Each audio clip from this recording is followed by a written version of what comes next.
Hey there, Heather. Hello there. It's Jeff Cutter Diamond welcoming you to yet another Cutter Top 10 video. And, I got it and the quadfecta of top 10 teams in each sport. Well, the major sports in North America: baseball, basketball, football, and hockey.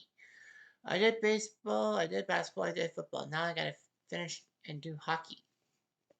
As I'm rocking the sweater out. A lot of people will be thinking, why are you wearing a sweater in August? Well, it does get cold in the basement sometimes with the air conditioning. But the fact of the matter is that we have to finish this series. All right, so I looked at the top 10 teams of all time for the NHL and all that just to see if there were any teams that deserve to get in and all that.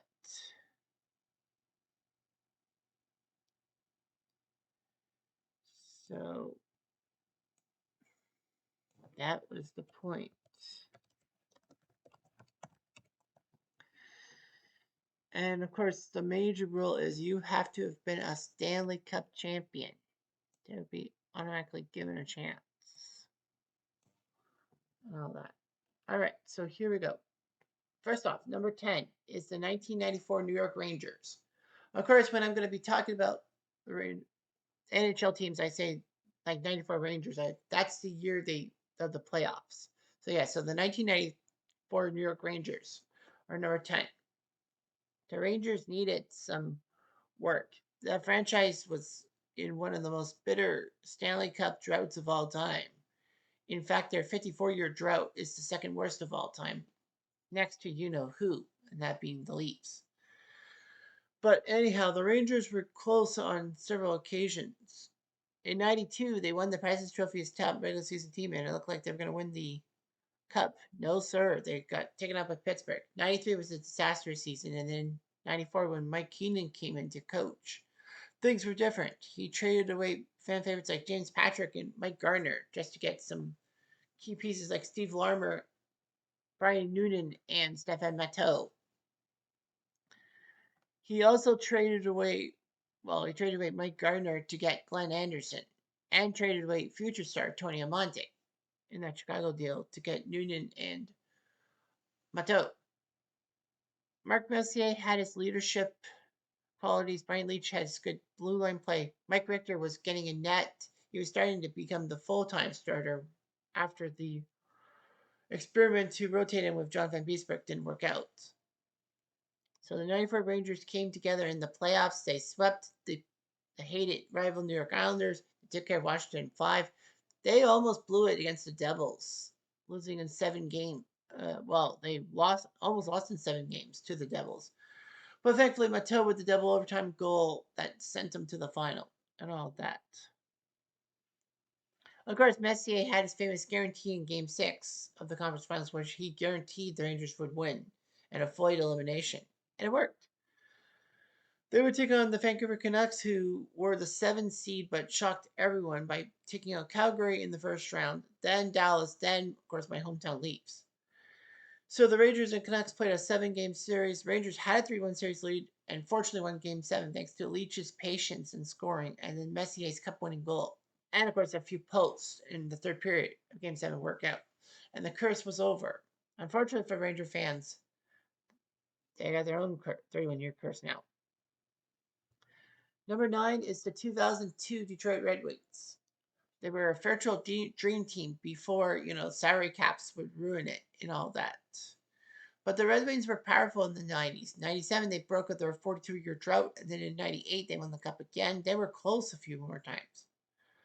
They still had Steve Yzerman, who had been a Wing since 1983, Nick Lidstrom, a Wing since 91, Sergei Fedorov, a Wing since 1990, and a few other players like Martin LaPointe. But they picked up Brett Hull from Dallas. They managed to finagle Brendan Shanahan from the Whalers. They picked up Dominic Hasek from the Sabres and a late career Luke Robitaille from the Kings. So the Wings knew what they were doing and all that. And it worked. 116 point in the regular season. They actually were down 2-0 in the first round to the Canucks, and everyone thought that the Canucks were going to shock the Detroit Red Wings.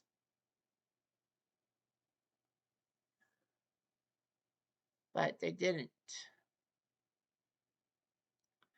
So yeah, they won the next 4 games, and then mumbled till the conference final against Colorado, in which they put up that 7-0 win, 6-0 win, excuse me, in Game 7. They got to the final and beat Carolina, who was basically the best of a weakened East because of Carolina's potentially for defensive play. And of course, Scotty Bowman's coaching cemented their place among the greats at his 9th cup when he retired. Next up, number 8 is the 1975 Philadelphia Flyers. The 75 Flyers were known as the Broad Street Bullies for good reason. Early in their career, the Flyers had a player like Claude LaForge be beaten up handily by opponents and all that, and it ruined the Philly and Flyers playoff momentum in the 60s. So they said, no more of this crap. We're gonna get goons to help protect our players, like enforcers. So they got Bob Hound Dog Kelly, Andre Moose DuPont, Oris Kinderchuk,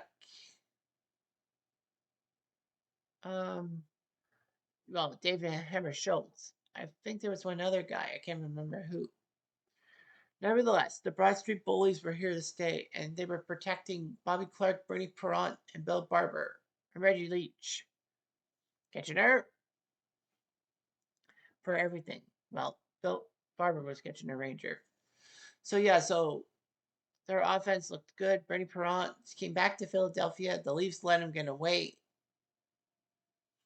And, they were the first expansion team to claim the Stanley Cup. Of course, a lot of people will say not technically because, the Montreal Maroons and all that. But yeah, like the 60s of these post 1967 expansion. So anyway, they were hard hitting and hard fighting. In 75, they clicked and won the cup from the Sabres. But they were still pretty good. They had that locker room culture that intimidated opponents. Number 7 is the 1987 Edmonton Oilers. They're on a mission. In 1986, they pounded their way through the Campbell Conference and were looking for their 3rd straight Stanley Cup. But lo and behold, they lost the division finals to Calgary thanks to a fluke Steve Smith own goal. Although, if you watch the replays, you hear an air horn in the background, and then Steve Smith puts it into his own net.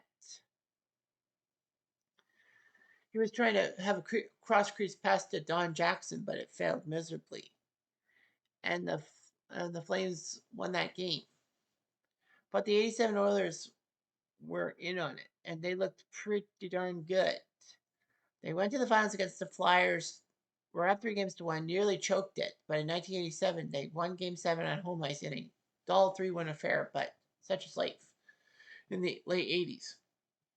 But the Oilers came together and they were dominant, to say the least. And yes, Wayne Gretzky passed the cup to Steve Smith first. And, it was Steve Smith's redemption cup. Unfortunately, Oilers fans were not too happy and ran him out of town by 1981 for some dumb reason. Yeah, Messier, Curry, Gretzky, Kevin Lowe, Grant Fuhrer, and a few other players. So they were good. Number 6 is the 1972 Boston Bruins. Well, the 1971 Boston Bruins were better, but they don't make this list because they didn't win the Stanley Cup. They didn't even get out of the first round. So the 1972 Boston Bruins were a force of nature and all that. Coming off a great 1971 season in which they saw 11 players score 20 goals or more, and they had almost 400 goals themselves. But then they fell to that bleeping octopus, Bill Esposito's words for Ken Dryden of the Canadiens. Orr and Espo were still around. Johnny Busick was still running, I think, at that time. And a few other people like Wayne Cashman. Well, they still finished on top of the league with 119 points. A lot less than 1971, but they still were number 1.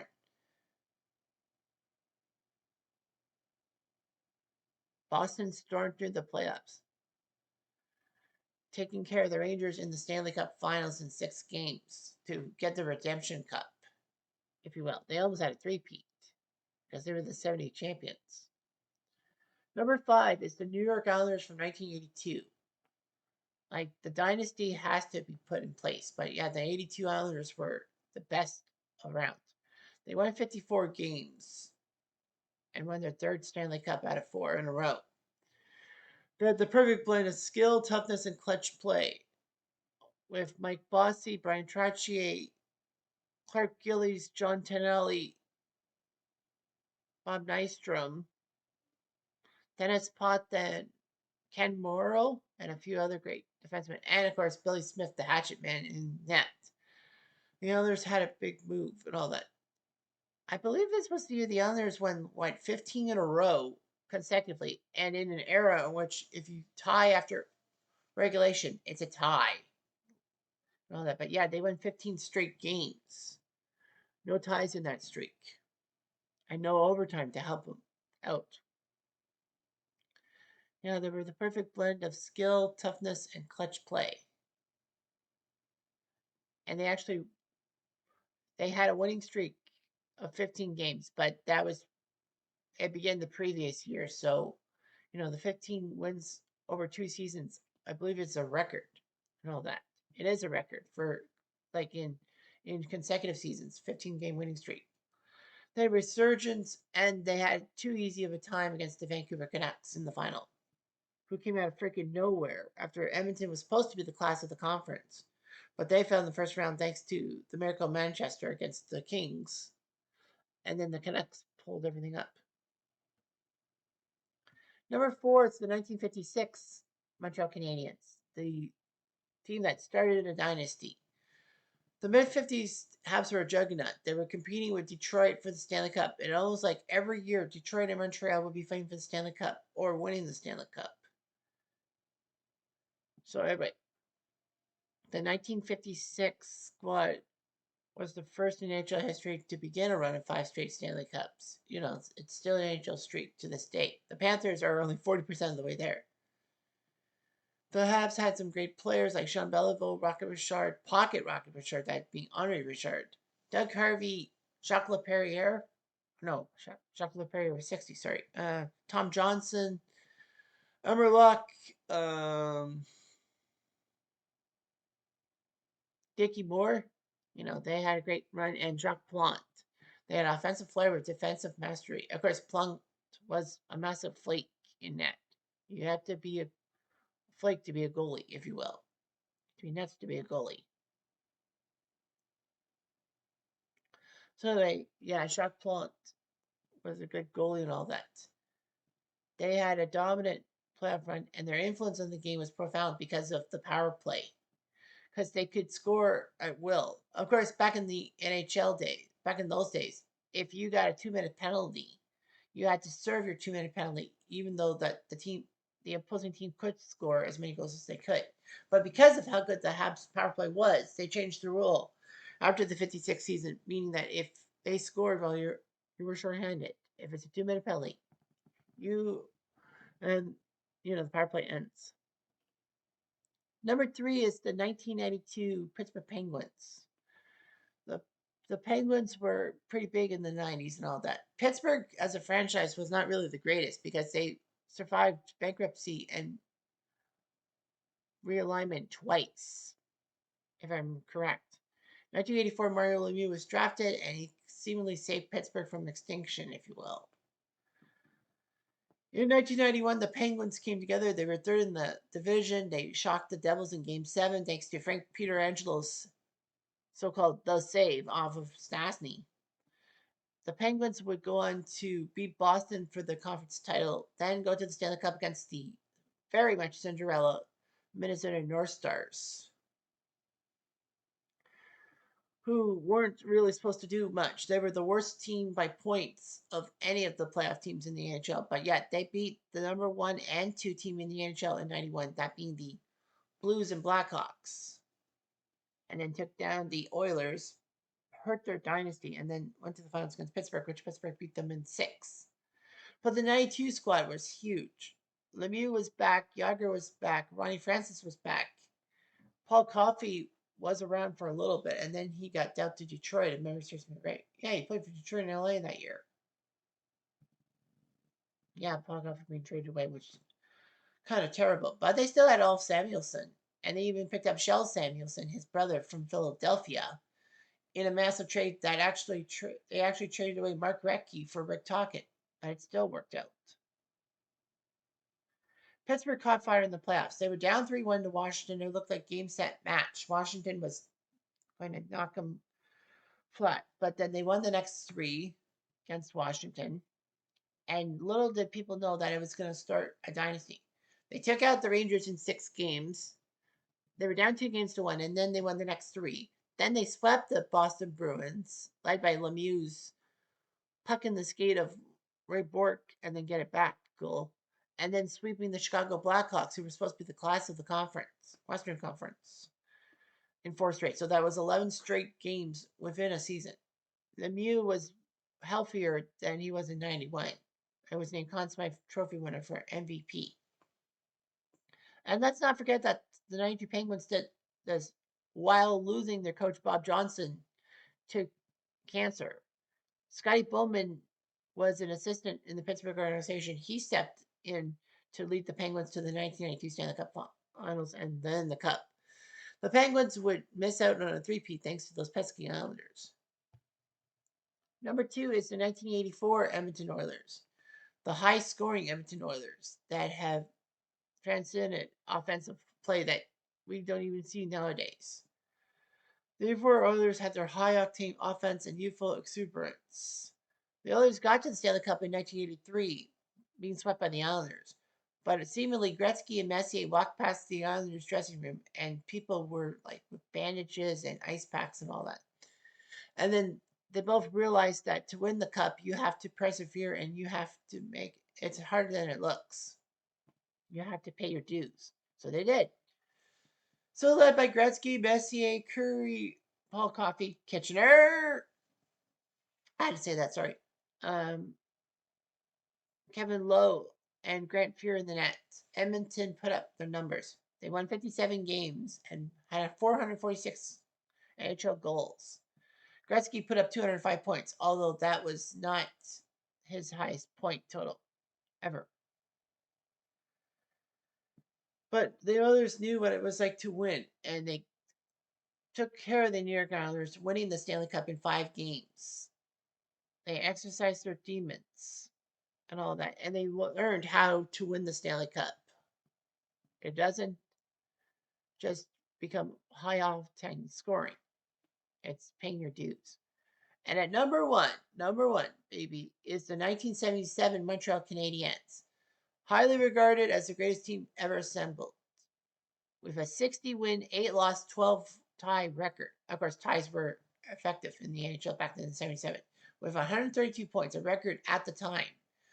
Of course, the wins and the points record had been snapped. The 60 wins in a season were snapped by the 1996 Detroit Red Wings and the 2019 Lightning, who had 62 wins.